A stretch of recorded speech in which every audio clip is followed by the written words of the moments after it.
Hey guys, this is the redesigned 2019 Mazda 3 sedan, Mazda's best-selling vehicle in the world. The company says it sold 6 million of these or more since 2003. Now there are a couple things we know we love about Mazdas. One is their handling. It's fun and sporty, engaging to drive. Also, their interiors, they really do set a bar in their class. Now there are a couple of new features on the Mazda 3. One is an 8.8-inch infotainment screen. The other is something called driver attention alert, and it actually detects driver fatigue. Now you can also get the Mazda 3 in a hatchback version. It's slightly more expensive. Today we're looking at the 4-door sedan version.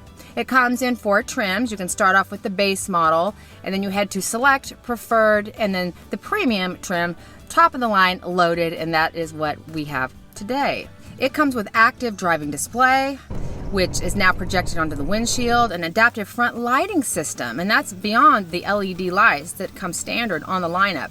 You also have front and rear LED signature illumination headlights. You also have the leather seats, the power sliding glass moonroof, and paddle shifters. Now this is a 2-wheel drive, 4-wheel drive model, but all-wheel drive is optional. All right, so let's talk about the exterior. The Mazda 3 just looks great. It's simple, sophisticated, sleek, not many lines. It looks really good. Now there's only one engine choice, and it is a big engine, 2.5 4-cylinder, good for 186 horsepower, and you get matching torque. If you want to step up to a turbocharged engine, you're going to have to go for the Mazda 6. There is no turbocharged engine offered on the Mazda 3. Now one thing I will say is the transmission is a little outdated. It's a 6-speed automatic, and a lot of competition has moved on, and this one is a bit slower shifting.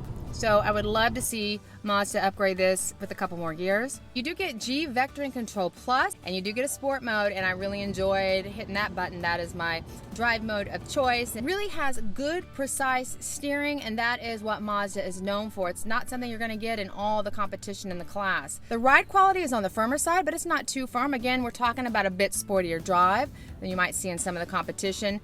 It's also quieter in the cabin for this generation. Mazda says it's added some sound deadening materials to make the overall ride quiet. Now the engine does make some noise, but overall the interior ride is quite nice. So the interior is very clean, very minimalistic, and they made some changes to the seats, which are very comfortable. Mazda seats are some of my favorite around. Really comfortable, great lumbar support. I really want to draw your attention to the soft touch interior, this two-tone. It looks gorgeous. You have soft touch materials here on the door panels and on the dash. This lighter color, which looks really nice. You have a nice soft touch steering wheel with mounted controls here. You do have a couple of empty buttons. Love the Bose sound system and upgrade, 12 speakers. You get some fantastic aluminum speakers in the front. You don't get those in the back, however. Press the push button start and you'll see the digital display and the tachometer light up, and then the rest is analog. Mazda also says it redesigned the center console and kind of pushed everything forward a little bit. They wanted to make it more driver friendly. You have a space right here for your phone or perhaps your keys. You've got dual cup holders here. You've got your leather wrapped gear shifter. You have your sport button here. You also have an electric parking brake, and this feature is really neat. A lot of people like it. It's auto hold. If you want to take your foot off the brake, you can enact auto hold and it will hold for you until you decide to use the accelerator again. Also, let's take a look at the center console space. There is a fairly good amount of space in here. You've also got a partition. You see it right here? And you've got a 12 volt and you've also got a USB port. You even get a sunroof.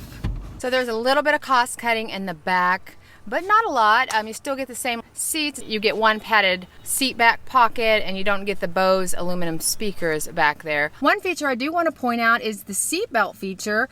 You can tell if passengers and kids have their seat belts fastened when they're in the back seat. And that's a really nice safety feature Mazda has on this vehicle. Now let's talk about tech and the Mazda Connect system. I do like the quality of the 8.8-inch screen. It is set a little farther back this year. Mazda really wanted to combat driver distraction, so they did not make it a touchscreen. You control it with a knob on the center console.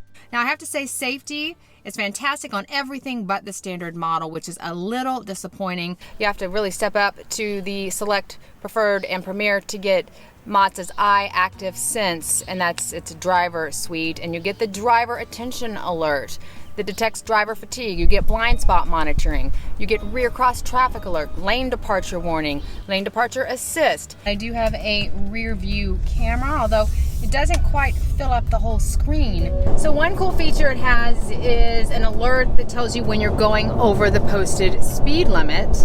So let's check this out. I'm going 63 in a 70. Right when I go over 70, I get a chiming alert telling me that I'm going too fast. So fuel economy for the Mazda 3 isn't class leading, but it certainly is in line with the competition. The forward wheel drive, which is this model, gets 27 city, 36 highway, and that's good for 30 combined. This is just under 28 grand. It should definitely be on your shopping list if you're looking for this type of vehicle. If you want to test drive one of these for yourself, head to our website, CarProUSA.com, and click on a certified dealer near you.